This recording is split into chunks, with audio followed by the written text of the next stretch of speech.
आज का हमारा नेक्स्ट टॉपिक है लीनियर कंग्रेंसेस। ठीक है, पिछले लेक्चर में हमने देखा था कंग्रेंसेस की कुछ प्रॉपर्टीज़ थी और डिविजिबिलिटी टेस्ट था। ठीक, आज लीनियर कंग्रेंस है। सबसे पहले देखते हैं लीनियर इक्वेशंस क्या होती हैं।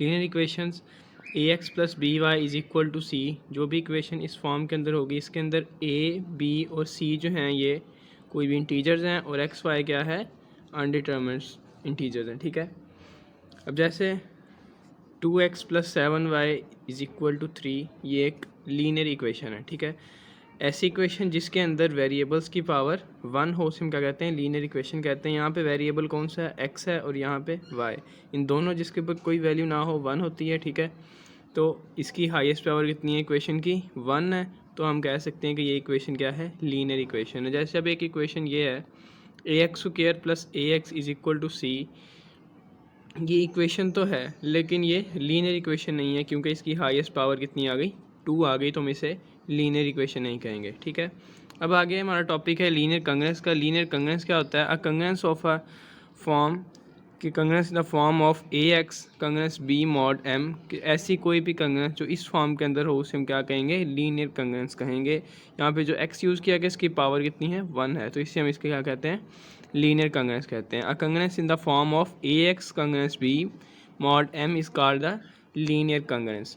इसकी एक एग्जांपल लेते हैं, जैसे 2x कंग्रेंस 1 mod 3, 6x कंग्रेंस 2 mod 8। ठीक है, ये क्या है, लीनियर कंग्रेंस की एग्जांपल्स हैं। अब आगे सोल्यूशन ऑफ लीनियर कंग्रेंस के, हम लीनियर कंग्रेंसेस का सोल्यूशन कैसे फाइंड करते हैं। ये तो था कि लीनियर कंग्रेंस होती क्या चीज़ है, क्या, ठीक है, इन्हें हम लिखते कैसे हैं, क्या चीज़ है ये। अब इसका हम सोल्यूशन कैसे फाइंड करते हैं। सोल्यूशन मतलब कि ये जो x की वैल्यू है, हम यहाँ पे कौन सी ऐसी x की वैल्यू पुट करें कि ये इक्वेशन जो है ये सेटिस्फाई हो जाए। ठीक है, ये कंग्रेंस ट्रू हो जाए। तो सोल्यूशन ऑफ लीनियर कंग्रेंस क्या है, solution of the linear congruence ax congruence b mod m is an integer s such that is satisfy the congruence. ठीक है, एक हमारे पास अगर लीनियर कंग्रेंस ही गिवन है और एक ऐसा इंटीजर s हम फाइंड कर लें जो इस कंग्रेंस को ट्रू कर दे, तो हम उसे क्या कहेंगे, सोल्यूशन ऑफ अ लीनियर कंग्रेंस कहेंगे। ठीक है, एग्जांपल है 2x कंग्रेंस 1 mod 5। ठीक है, यहाँ पे हमने क्या करना है कि इसको देखना है कि ये कंग्रेंस x की वैल्यू फाइंड करनी है, इसका सोल्यूशन फाइंड करना है इस कंग्रेंस का। तो क्या बनेगा, 2x कंग्रेंस 1 mod 5 है, यहाँ पे अगर हम x की वैल्यू 1 पुट करते हैं तो क्या बनेगा, 2 × 1 2 कंग्रेंस 1 mod 5। अब 5 डिवाइड्स 2 - 1, ठीक है, तो क्या बन जाएगा, 5 डिवाइड्स 1, तो 5 जो है वो 1 को डिवाइड नहीं करता, तो 1 जो है वो इसका सोल्यूशन नहीं है इस कंग्रेंस का, ये हमने लिख दिया। इसी तरह कोई और नंबर ले लेते हैं, x = 3, हमने कंग्रेंस के अंदर x की जगह 3 पुट किया, क्या बन गया, 2 × 3 कंग्रेंट 1 mod 5, तो क्या बन गया जी, 5 डिवाइड्स 6 - 1, 5 डिवाइड्स 5, हर नंबर जो है ख़ुद को डिवाइड करता होता है, तो ये x = 3 जो है ये इसका कंग्रेंस का सोल्यूशन, एक सोल्यूशन आ गया। उसके बाद अब आगे कोई और नंबर हम ले लेते हैं, जैसे x = 8 हमने पुट किया। ठीक है, x = 8 क्या बनेगा, 2 × 8 कंग्रेंट 1 mod 5, 5 डिवाइड्स 16 - 1, 2 × 8 16 - 1 क्या बन गया, 15, 5 डिवाइड्स 15। ठीक है, ये बात भी ठीक है, तो x = 8 क्या है, ये भी इसका सोल्यूशन है कंग्रेंस का। इसी तरह x = 13 पुट करेंगे तो हमारे पास क्या रहेगा, 5 डिवाइड्स 25, ये भी ट्रू है। तो हमारे पास जो सोल्यूशन आए हैं, ठीक है, इसी तरह जिस तरह हमने x = 3 फाइंड किया, x = 8 फाइंड किया, x = 13, ये 3, इस तरह और भी बहुत सारे सोल्यूशन आ सकते हैं, जैसे 3, 8, 13, 18, 23 अप टू सो ऑन। ठीक है, ये क्या है, इसके सोल्यूशंस हैं। अब हमने देखना है कि ये जो हमारे पास नंबर्स आए हैं, ये जो इंटीजर्स हमारे पास आए हैं, ये mod 5 के अंदर कंग्रेंट है या नहीं है। हमने यहाँ से कोई भी दो इंटीजर ले लिया, पहले 3 और 8 को ले लिया, mod 5 के अंदर चेक किया जो कि कंग्रेंट है। ठीक है, 5 डिवाइड्स 5, ये कंग्रेंस ट्रू है। इसी तरह हमने कोई एक और नंबर लिया, 28 और 13, यहाँ से लिया नंबर, दो नंबर लिए, ठीक है, रैंडमली। फिर देखना है कि ये जो हैं ये mod 5 के अंदर कंग्रेंट है या नहीं है। mod 5 के अंदर हमने देखा ये दोनों भी कंग्रेंट थे, तो इसका मतलब ये हुआ कि ये जितने भी हमारे पास नंबर आए हैं सारे क्या हैं, एक दूसरे के कंग्रेंट हैं। अगर हम इनको 5 से डिवाइड करें, 3 तो 5 से डिवाइड होगा नहीं, फिर 8 को अगर हम 5 से डिवाइड करें तो क्या रिमाइंडर आएगा, 3 आएगा। 13 को 5 पे डिवाइड करें, रिमाइंडर 3 आएगा। 18 को करें 3 आएगा। 23 को करें 3 रिमाइंडर आएगा, तो ये क्या आएगा, 3 आ गया। अब हमारे पास मॉड क्या था हमारे पास, मॉडल कितना था 5 था। तो इसका कंप्लीट रेजिड्यू सिस्टम क्या बनेगा, हमने पिछले लेक्चर में भी देखा था। कंप्लीट रेजिड्यू सिस्टम क्या होता है, 0 से लेकर m-1 तक, ठीक है। ये जो है 3 क्या है, ये हमारे पास कंप्लीट रेजिड्यू सिस्टम में से इसका एक सोल्यूशन आ रहा है। तो हम कहेंगे कि इस कंगनेस का सोल्यूशन जो है वो x = 3 इसका एक सोल्यूशन है। इसी तरह इसके बाद एक और एग्जांपल है 4x कंगनेस 2 mod 6, ठीक है। हमने इसके सोल्यूशन फाइंड करने हैं। ये क्या है, ax कंगनेस b mod m, ये हमें पता है जनरल इक्वेशन जो थी। मॉड क्या है 6 है, तो हम इसका कंप्लीट रेजिड्यू सिस्टम लिख लेते हैं। 0 से लेकर 5 तक बनेगा।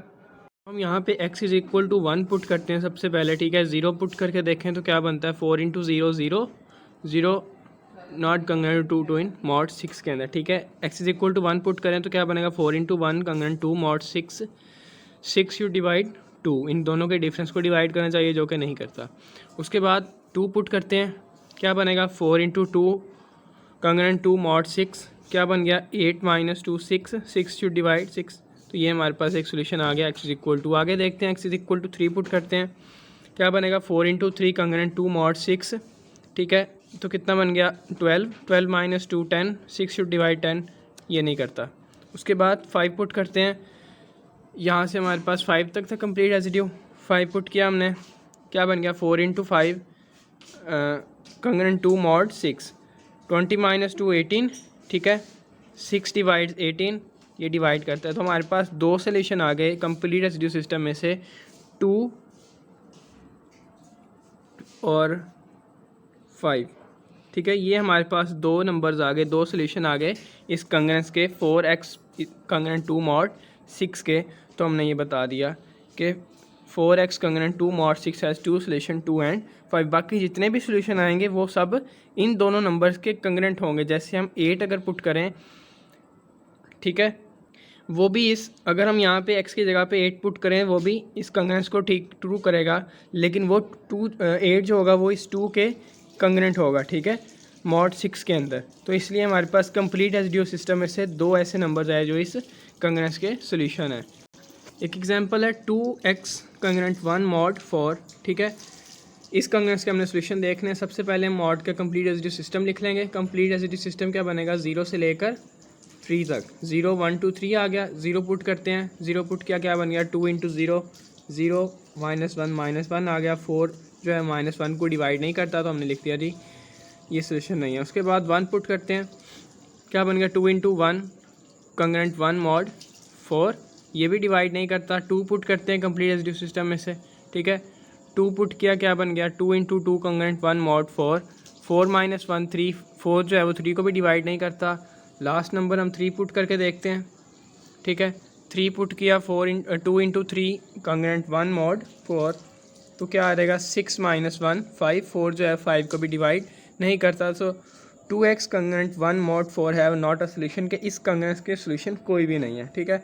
अब जैसे हमारे पास यहाँ पे तो था मॉड जो थे, हमने भी एग्जांपल्स में देखा उनके मॉड जो थे वो इतने बड़े नहीं थे, 1 डिजिट तक के थे, ठीक है। अगर 1 डिजिट तक हो या 2 डिजिट तक हो हम तब तो आसानी से निकाल सकते हैं उसका कंप्लीट रेजिड्यू सिस्टम बना के, ठीक है। लेकिन अगर मॉड जो है वो 3 डिजिट्स तक आ जाए, 4 डिजिट्स तक आ जाए, इससे भी बड़ा मॉड आ जाए, तो हम उसका क्या सबसे पहले उसका पहले कंप्लीट रेजिड्यू सिस्टम बनाएं, उसके बाद फिर एक एक नंबर को पुट करके देखें, या उसका अगर इस कंगरेंस की तरह उसका सोल्यूशन हो ही ना फिर, तो इसके लिए हमारे पास एक थ्योरम है, वो हम नेक्स्ट लेक्चर में करेंगे। आज का लेक्चर यही था कि लीनियर कंगरेंस क्या होती है, उसका हम सोल्यूशन कैसे फाइंड करते हैं।